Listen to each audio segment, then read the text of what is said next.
충북성원교회 김태기 목사님께서 다음 세대를 살리는 교회라는 주제로 특강해 주시겠습니다.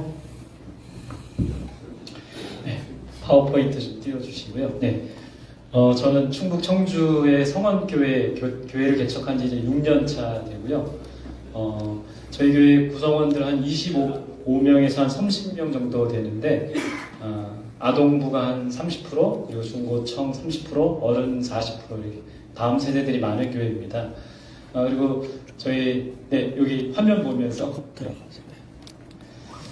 그리고 저희 소기천 교수님하고는 충북노회 그 동성애 대책위원회 우리 소기천 교수님이 위원장님으로 계시고 제가 서기로 하면서 일을 함께 동역하게 됐습니다. 그래서 오늘도 이렇게 귀한 자리에 초대를 받았습니다. 그래서 다음 세대를 살릴 교회에 왜 오늘 이 저출산 대책과 동성애 대책 그리고 다음 세대가 무슨 연관이 있을까 이런 고민을 하다가 다 미래를 위한 일인 것 같아요. 그래서 미래를 위해서 우리가 동성애 대책, 또 저출산 대책, 또 다음 세대를 살리는 일을 함께도 해야 되지 않을까 그런 생각을 갖게 되었습니다. 그래서 그런 의미로 강의를 해보려고 하겠습니다. 오늘 우리가 예수학교로 모였다고 제가 들었습니다. 그러니까 예수학교는 정말 예수님이 중심이 되는 학교가 아닐까 싶어요. 그래서 정치와 여러 가지 이념을 떠나서 예수를 중심으로 해가지고 모든 일들이 진행돼 가면 좋겠다 생각이 듭니다. 어떤 미국의 한인교회 목사님이 강의를 하시면서 이런 표를 좀 보여주셨어요. 미국 교회 교단별 증감 현황인데, 미국 교회의 9개의 큰 교단 중에 지금 7개 교단은 다 하락세에 있다고 합니다. 23%, 52%, 41% 다 하락세에 있는데 두 교단만 지금 성장하고 있대요. 51% 성장, 101% 성장. 근데 보니까요, 다 이 7개 교단은 동성애와 종교 다원주의를 인정한 교단이더라고요. 그리고 이 두 교단은 제가 찾아보니까 하나님의 성애, 오순절 계통이죠. 그리고 PCA, 미국 장로계, 보수주의 신학을 갖고 있는 그 두 교단만이 성장하고 있는 걸 보면서 정말 이 진리를 잘 고수해 나가는 그 교단들이 교회가 성장하는 것이 아닌가 그런 깨달음을 얻게 되었습니다. 정말 이 말씀 우리 같이 한번 좀 합독을 하면 좋을 것 같습니다. 시작. 다른 이로서는 구원을 받을 수 없나니 천하 사람 중에 구원을 받을 만한 다른 이름을 우리에게 주신 일이 없음이라 하였더라. 정말 예수 그리스도 그 이름만을 선포하고 그 이름만을 전해야겠죠. 그런 우리 예수학교가 앞으로도 계속 되시기를 소망합니다. 우리 그리스도인들의 삶의 목표를 서석평 선교사님은 성공이 아니라 섬김이라고 했는데, 우리의 삶의 목표는 성공이 아니라 예수님을 닮는 것이 아닐까 싶습니다. 자, 본격적으로 이제 다음 세대에 대해서 제가 좀 함께 고민해 보겠는데요. 다음 세대에 대해서 먼저 이해할 필요가 있습니다. 다음 세대, 커밍 제너레이션, 오는 세대를 말하는 거죠. 그래서 그림처럼 이 믿음의 이 바톤을 잘 넘겨줘야 될 필요성이 있는 겁니다. 또 다음 세대는 넥스트 제너레이션, 그러니까 다음 세대, 그야말로 다음 세대인 거예요. 여러분 혹시 이 다음 세대가 어떤 세대인 줄 아십니까? 아까 이제 우리 설교하신 목사님이 이야기하셨는데 다음 세대가 어떤 세대인 줄 혹시 아세요? 다음 세대는 두 가지 세대로 지금 이렇게 나눌 수 있습니다. 첫 번째는 MZ세대 들어보셨죠? 사전에 백과사전에 보니까 밀레니엄 세대와 Z세대를 통틀어서 1980년대부터 2010년까지 출생한 사람을 MZ세대라고 합니다. 요즘에 TV나 미디어를 보시면 MZ세대라는 말이 많이 나와요. MZ세대들의 특징이 있습니다. 첫 번째 보시면 집단보다는 개인의 행복을, 그래서 사람들이 어떤 회사에 들어가서 직장생활하기보다는 창업을 하려고 합니다. 70%가 창업을 희망한대요. 그리고 이 사람들은 소유보다 공유, 여러분 여기 길거리에 보시면 공유 자전거나 공유 킥보드 보시죠. 이게 MZ세대들이 원하는 것들입니다. 그리고 당근마켓이라고 들어보셨어요? 당근마켓에 자기가 필요하지 않은 물건들을 올려서 서로 공유하는 그런 세대가 바로 MZ세대예요. MZ세대는 상품보다는 경험을 중요시합니다. 그래서 가성비보다는 감성을 따져, 감성. 가성비보다는 감성적인 거. 그래서 좋은 카페에 가서 사진을 찍어서 인스타나 이런 데 올리는 세대가 바로 MZ세대입니다. 또 인터넷 모바일 장치가 아주 친숙해요. 그래서 이 MZ세대의 특징은 디지털 원주민이라고 얘기를 합니다. 다섯 번째는 소셜 미디어, 그러니까 인스타나 페이스북. 다음 세대들과 소통하려면 인스타나 페이스북을 꼭 해야 되더라고요. 페이스북보다는 인스타를 많이 합니다. 두 번째 이 다음 세대는 알파 세대예요. 알파 세대. 알파 세대라는 말 들어보셨습니까? 2011년부터 올해까지 태어난 이 세대를 알파 세대라고 합니다. 이들도 특징이 있어요. 어떤 특징이 있냐면 스마트폰과 SNS의 대중화. 그러니까 이 세대들은 태어나자마자 스마트폰을 손에 들고 있어요. 식당에 가시면 우리 젊은 엄마들이 밥을 편안하게 먹기 위해서 패드나 스마트폰을 안겨주고 식사하시는 광경을 보죠. 그 세대들이 바로 이 알파 세대입니다.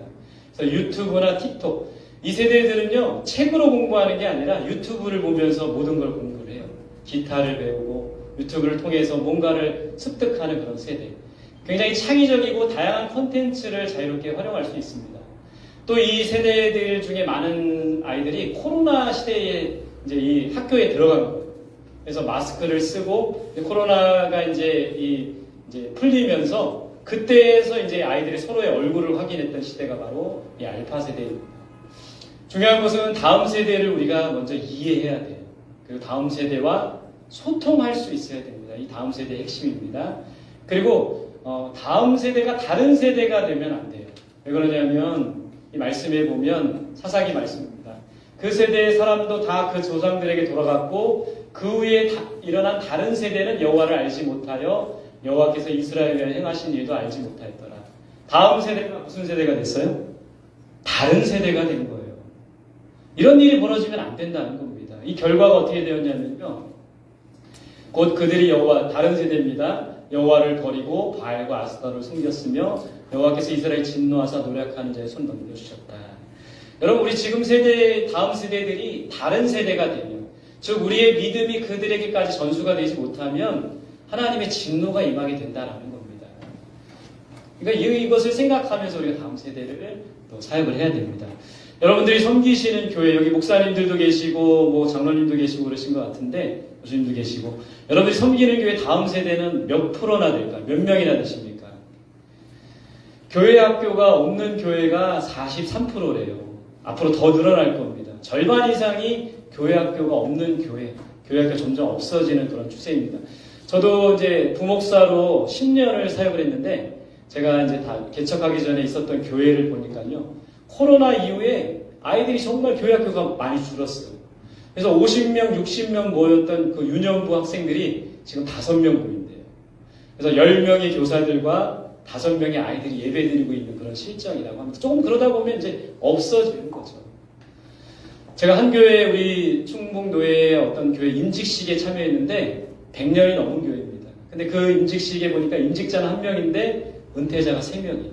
대부분 다 연로하신 노인들이 앉아 계신데 30년 후에는 저 교회가 어떻게 될까 이런 고민을 해보게 된 겁니다. 근데 사실 다음 세대 사역을 하면서 중요한 거는 많은 숫자보다도 한 영혼이 중요합니다. 왜냐하면 사무엘 한 사람을 통해서 이스라엘 백성들이 깨우치고 올바른 길로 가게 됐잖아요. 그래서 우리가 지금 이 다음 세대 사역을 하면서 중요한 것은 많은 사람들을, 다음 세대를 세우는 것도 중요하겠지만 한 사람을 제대로 세워가는 것, 그것이 바로 중요한 일입니다. 한 사람에게 사랑을 주고 한 사람을 위해 기도하고 한 사람 위해 헌신하는 다음 세대 사역이 되어야 될 것 같습니다.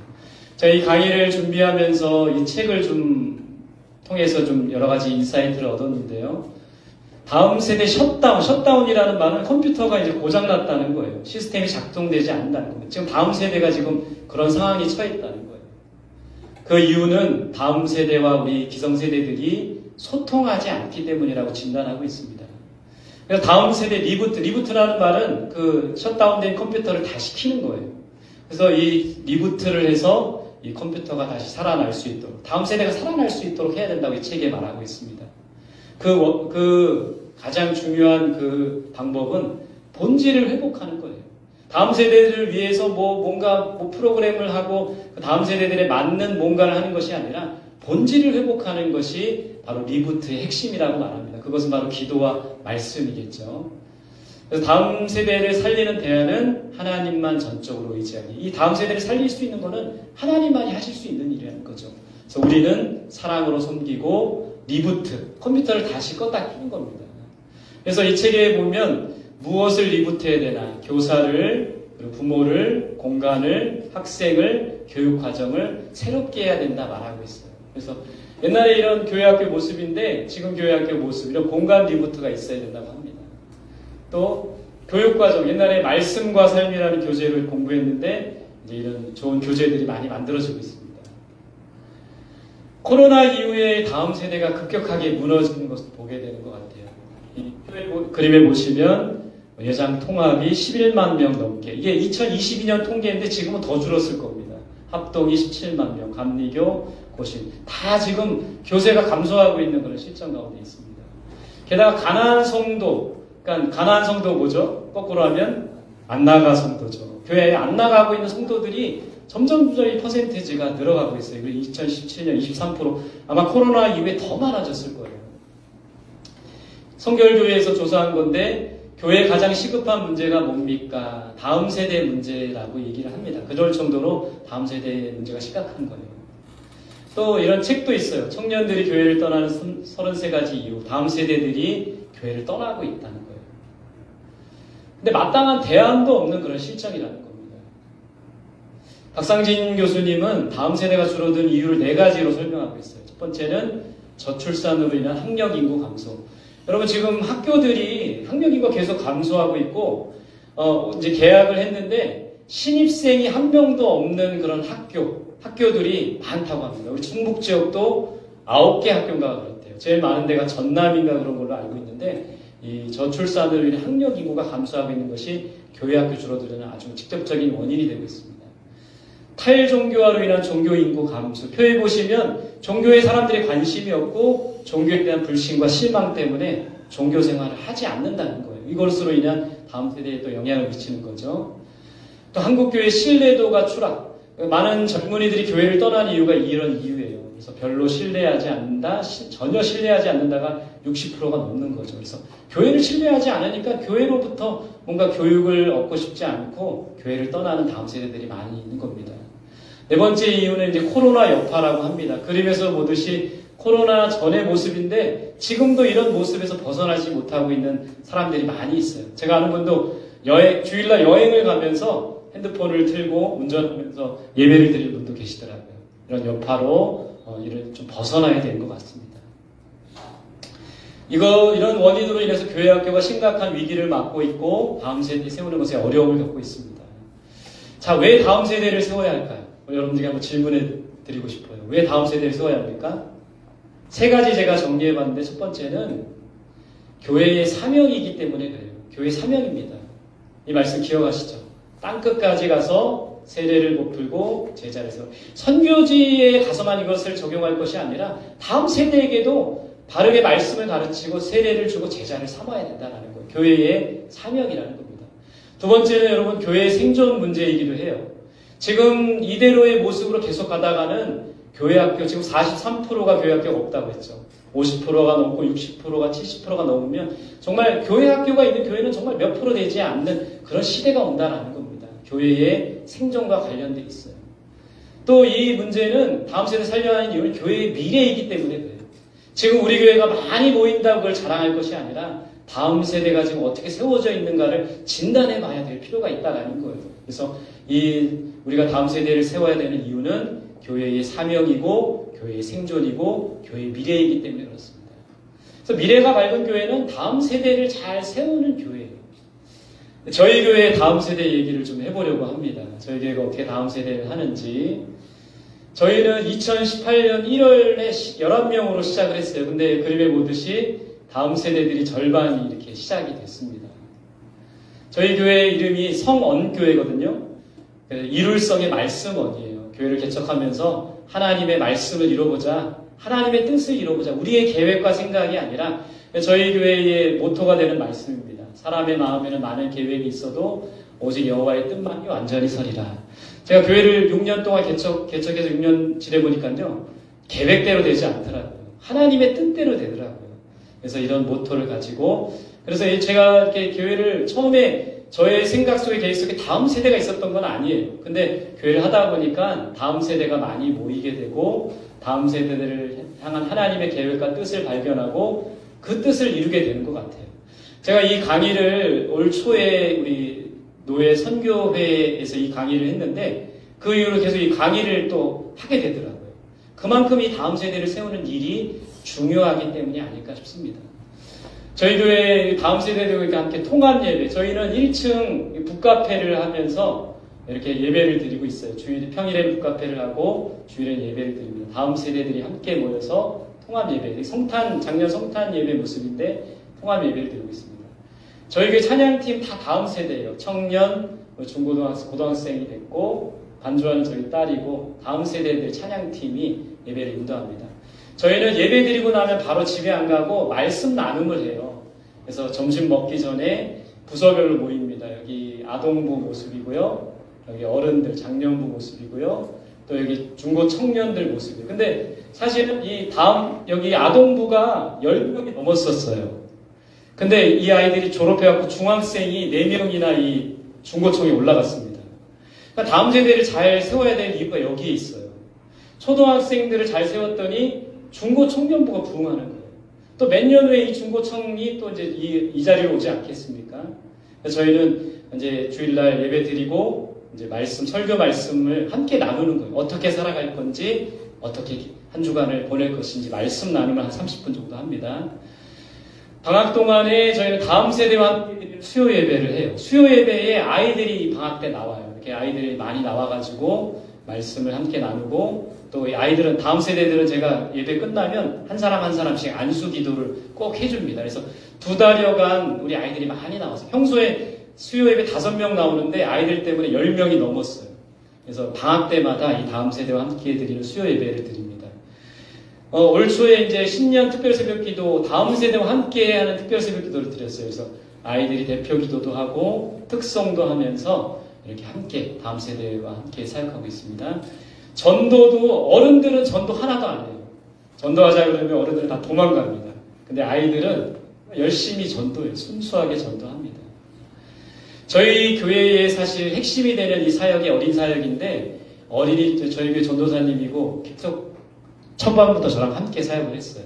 어린이 전도협회를 통해서 아이들 불신자들입니다. 다 우리 교회 아이들도 섞여 있지만 두 반을 운영하면서 수요일, 목요일 날 학교 앞에 가서 전도하고 이 아이들을 교회로 데리고 와요. 그래서 이 아이들에게 말씀을 전해주고 간식 챙겨주고 이런 새소식반을 계속해서 운영해 나가는데 이 사역이 굉장히 어려운 게 새학기가 돼서 이제 학교 앞에 나가니까 학교의 그 지킴이들이 전도를 못하게 하는 거예요. 왜냐면 이단들이나 이런 사람들이 많이 왔고 많이 와서 또 저기 포교를 하고 작년에 저희 어떤 일이 또 있었냐면요. 어떤 목사님이 개척교회 목사님인데 아이들 5명을 교회에 데리고 와서 아이스크림을 사주고 했는데 부모가 그걸 고발하는 거예요. 그래서 벌금을 물었다고 합니다. 그래서 이 어린이 사역이 전도하는 사역이 점점 어려워지고 있는 이런 상황 가운데 있다는 겁니다. 저희 학교 앞에 교회 앞에서 또 이렇게 목요일 날마다 새소식반도 하면서 전도를 해요. 전도할 수 있었던 노방전도 이렇게 할 수 있었던 배경은 권사님 지금은 요양원에 계시지만 90세가 넘으셨어요. 이분이 코로나 때도 이 교회 문 앞에 이렇게 쭈그리고 앉아서 계속 전도용품을 나눠주고 전도지를 나누시는 거예요. 제가 이 모습을 보고 이분도 하시는데 우리가 해야 되지 않겠습니까? 교인들에게 이 사진을 보여주면서 함께 전도합시다. 그래서 우리 교회 전도 목요일도 하고 주일에는 한 달에 한 번 온 교인들이 노방전도 합니다. 절기전도 하고 지난주 첫째 주에 저희가 전도하는데 교인들하고 이렇게 전도하는 모습인데 전도하기 전에 항상 두려워요. 저 사람들이 받아들일까? 전도지를 받아들일까? 근데 두렵지만 힘차게 구호를 외치면서 지난주에 전도를 했습니다. 전도하는 교회는 망하지 않는다고 했는데 여러분들의 있는 교회도 전도가 계속 이어질 수 있도록 하면 좋을 것 같습니다. 다음 세대 훈련인데요. 저희 교회는 저희 올해 표어인데 일십 백천만 운동을 해요. 한 명의 온전한 제자, 10명의 새벽 기도자, 100명의 예배자, 1000시간 기도 운동, 만장의 성경 읽기. 그래서 아이들이 매주 오면 말씀 나눔하고 보고서를 내요. 그때 아이들이 이번 주에 성경을 몇 장 읽었는지, 기도를 얼마나 했는지 계산을 해서 주보에다가 매주 실어줍니다. 아이들이 열심히 참여해요. 올해 이제 방학 때 이용해서 매일 방학 때는 예배 드리고 나서 우리가 성경 통독을 했어요. 근데 아이들 그림 보지만 간식을 막 쌓아놓고 먹습니다. 이렇게 성경 통독 같이 해놔. 올해 이제 특별한 프로그램이 없는 주간에는 성경 통독을 해서 일독을 하려고 계획도 하고 있습니다. 우리 아이들 섬김 훈련도 시켜요. 한 달에, 두 달에 한 번은 교회 앞에 또 교회 대청소를 해요. 그래서 아이들이 이렇게 교회 주변을 청소하고 그런 모습들, 그래서 섬김의 훈련을 하게 합니다. 올해는 우리가 교회 이제 개척 6년 차를 맞아서 계속 지원만, 우리 교회는 그래서 자립교회이지만 여러분들도 지원을 해줬어요. 근데 올해는 좀 선교지에 좀 우리가 물질을 좀 흘러보내자 이런 마음을 먹고 선교 작정서를 냈어요. 그래서 40만원, 매월 40만원 작정을 해서 4명의 선교사님에게 매월 10만원씩 보내는 이 사역을 하는데 아이들도 1,000원, 2,000원, 여기 보시면 재밌어요. 200원씩 5명에게 1,000원을, 한 달에 1,000원을 선교원금 작정을 했어요, 아이들이. 근데 귀한 거죠. 그래서 아이들이 선교 훈련하는, 선교하는 일도 동참하는 겁니다. 저희 공동체 훈련이에요. 여름에 이제 수련회 이렇게 하면서, 그 지역에 있는 자연휴양림 빌려가지고, 이제 이렇게 공동체 훈련도 하고, 이렇게 바베큐 파티도 하고, 여름 수련회, 1일 수련회를 갔습니다. 저희 이제 북카페가 있기 때문에 아이들 독서 훈련을 좀 많이 시키려고 해요. 그래서, 한 집사님이 저희 교회에 있다가 김포로 이사 가셨어요. 이 집사님이신데, 한 달에 한 번씩 와가지고 독서 지도를 해주세요. 그래서 작년부, 우리 아동부, 또 중고청 이렇게 세 부서가 셋째 주에는 이제 예배 드리고 나면 이 북클럽을 하는 거예요. 그래서 저는 중고청년부를 맡아서 운영을 하는데 이렇게 독서 훈련을 하고 있습니다. 방학 때는 저희 아내가 이제 아이들 비전 캠프라고 해서 독서 캠프. 코로나 이전에는 이걸 했었는데 코로나 이후에는 아직 못하고 있습니다. 그래서 이런 독서 훈련을 하고 있습니다. 아이들 다음 세대에 사역을 해보니까요, 놀이가 중요하더라고요, 놀이. 그래서 잘 놀려고 해요.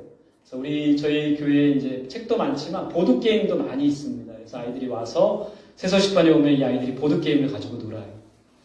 교회 예배 드리고 나서 양궁대회를, 제가 초등학교 때 양궁 선수를 했거든요. 그래서 장난감 가지고 양궁대회, 또 탁구대회가 있어가지고 탁구도 치고 막 그러요. 아직, 저희 아들이 이제 중학교 1학년 입학했는데 야구 선수를 해요.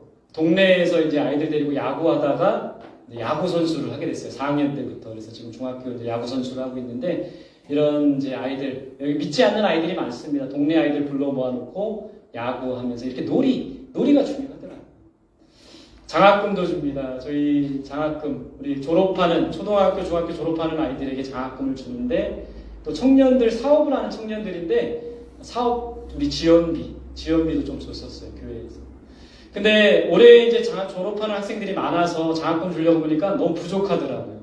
근데 이때 장학금을 받았던 한 아이의 부모님이 그때 너무 감사했다고 하면서 장학금을 보내오신 거예요. 지금 저희 교회를 이제 떠나 다른 지역으로 이사 가셨는데 장학금을 보내주셨어요. 그래서 저희 교회에서 준비한 거에 2배를 우리 아이들에게 장학금으로 줬던 기억도 납니다.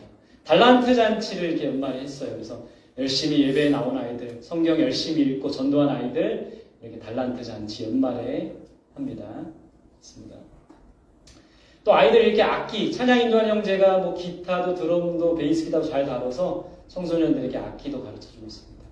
좀 계획적인 사역인데요. 10대 라면, 10대들에게는 라면을 공짜로 주려는 그런 사역, 토요 공부방, 토요일날 아이들이 와서 말씀을 배우고 공부할 수 있는 토요 공부방, 비전트리, 말씀 묵상학교, 기도학교 제자 훈련, 이런 계획들을 하고 있습니다. 제가 저희 교회에 이제 사역을 말씀드렸는데 다 이렇게 할 수는 없어요. 교회마다 다 처한 상황과 환경이 틀리고 뭐 다음 세대에 한 명밖에 없는 교회도 있을 수 있잖아요.